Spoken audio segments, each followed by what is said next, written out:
Voilà, Monsieur Michel, bonjour.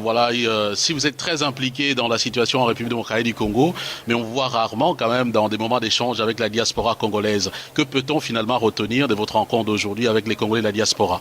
Mais je pense que ce qui me réjouit, c'est que la diaspora congolaise parle d'une seule voix. Aujourd'hui, il semble vouloir se mettre au-dessus de la mêlée et apporter une contribution à l'apaisement de la situation en RDC. Je crois que c'est important.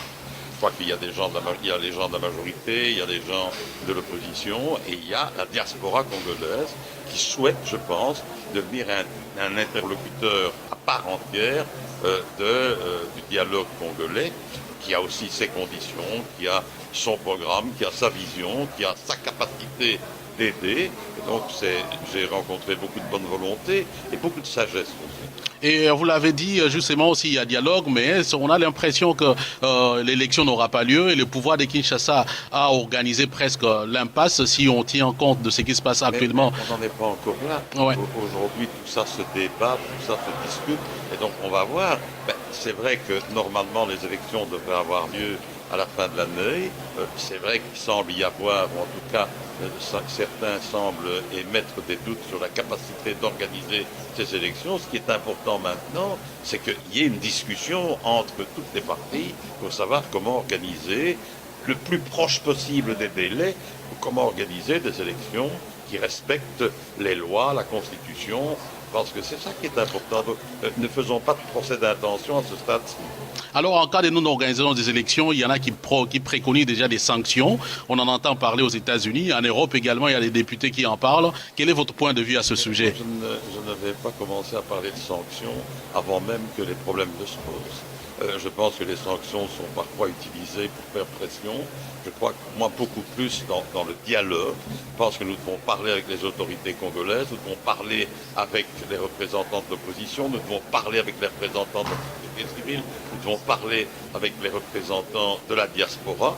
La diaspora peut jouer un rôle déterminant parce qu'elle n'est pas née sur le problème, elle voit ça d'un peu plus loin et donc je pense que c'est toujours bon pour viser l'intérêt général. Ce qui est important maintenant, c'est d'utiliser le moment pour véritablement faire progresser, continuer à développer la RDC. C'est ça qui me paraît le plus important. Et de ce point de vue, pensez-vous qu'Edem Kodjo soit à la hauteur de la tâche? Mais ce n'est pas à moi de juger Eden Kodjo. Il faut que les interlocuteurs parlent avec lui, s'entretiennent avec lui et qu'ils voient comment au mieux organiser les élections dans un délai raisonnable. Alors, pour des Congolais qui vous regardent pour le moment sur notre média, quand on parle de M. Louis Michel, il y a une phrase qui vient à la mémoire des Congolais. C'est votre déclaration disant Kabila est l'espoir du Congo. Et puis, ce dernier temps, on vous a senti un peu, disons, déçu, disons ça, de ce qui se passe au Congo. Est-ce que vous regrettez ces paroles, d'avoir soutenu le président Kabila à son temps? Mais lorsque M. Kabila était le président de la transition, j'estime qu'il a fait de l'excellent travail. Il a aidé à véritablement à ce que cette transition puisse se faire. Il a aidé à ce qu'on arrive à un accord. Et donc, je crois qu'il est assez logique que je soutienne cette transition, ce que j'ai fait. Alors, par la suite, vous savez, on est toujours un peu déçu.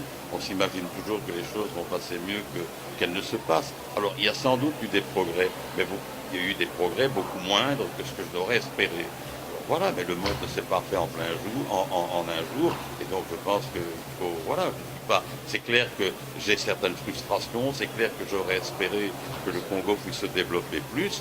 Maintenant, il faut toujours rester positif, hein, il faut du temps pour faire les choses.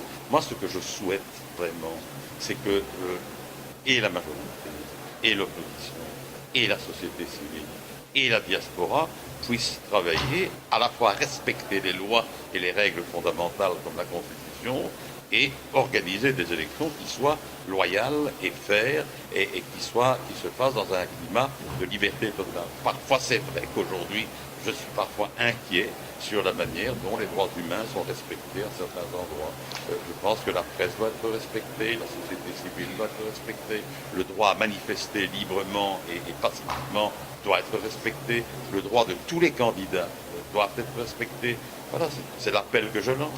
Voilà, dernière question. Vous parlez de droits de l'homme. Je ne sais pas, vous suivez également l'actualité internationale. Jean-Pierre Bemba Gombo a été arrêté en Belgique. Il a été condamné, disons reconnu coupable. Aujourd'hui, la peine sera connue. Dans vos déclarations également, vous semblez plus proche du Congo. D'ailleurs, vous regrettez que des Congolais ne soient pas belges et ainsi de suite. Donc, on sent ces liens-là.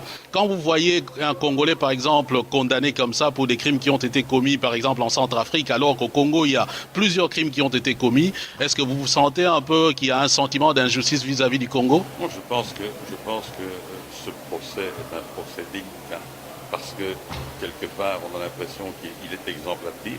Et moi, j'espère que la sentence sera correcte, qu'elle ne sera pas excessive. Parce qu'en fait, il s'agit ici, si j'ai bien suivi les choses, il s'agit ici quand même d'un élément, c'est et quelle est la responsabilité, c'est une question difficile, quelle est la responsabilité d'un chef par rapport aux actes de ceux qu'il a à diriger. Donc voilà. Alors, moi, je ne peux pas me prononcer. Je respecte la Cour pénale internationale. J'attends avant de me prononcer. Et pour répondre à votre question, j'attends avant de me prononcer que l'on sache quelle est exactement la sanction qui sera prononcée. C'est tout ce que j'attends. J'espère que ce soit une sanction juste. Si il faut une sanction.